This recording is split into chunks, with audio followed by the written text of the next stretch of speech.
Ministar finansija Siniša Mali izjavio da će od sutra u rafovima svih maloprodajnih lanaca biti snižene cene 20.000 proizvoda iz 23 kategorije, kako je i predviđeno vladinom uredbom o ograničenju marži.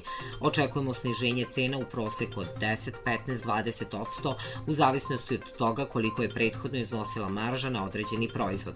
Bitno je da se ne radi samo o nekolicini proizvoda, već o celom asortimanu namirnica koje svi svakodnevno kupujemo, rekao je Mali u intervju za list Kurir. On je naveo da je analizom utvrđeno da cene prehrambenih proizvoda, bezalkoholnih pića i sličnih proizvoda u znatnoj meri diktiraju nivo inflacije i da se to mora obuzdati. Verujem da u Srbiji decenijama nismo imali vlast osetljiviju na osnovne životne potrebe građana od ove, istakao je Mali.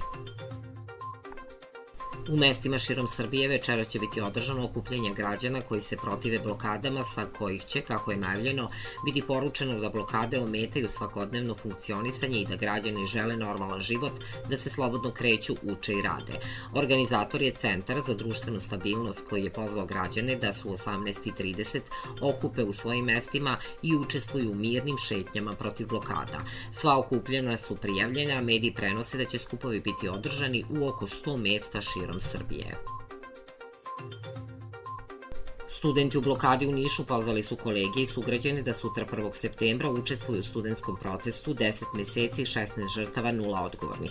Na protestu će se obeležiti 10 meseci od pada betonske nadstrešnice na rekonstruisanoj železničkoj stanici u Novom Sadu, kada je poginulo 16 nevinih ljudi zbog korupcije, a do sada niko nije odgovarao, naveli su oni.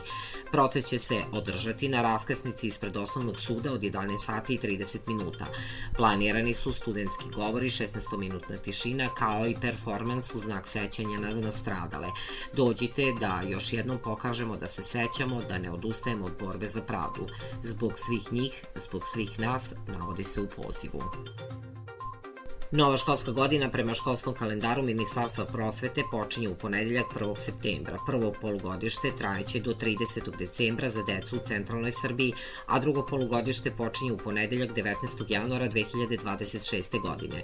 Drugo polugodište za osnovce završava se 12. juna, a za srednjoškolce 19. juna 2026. godine.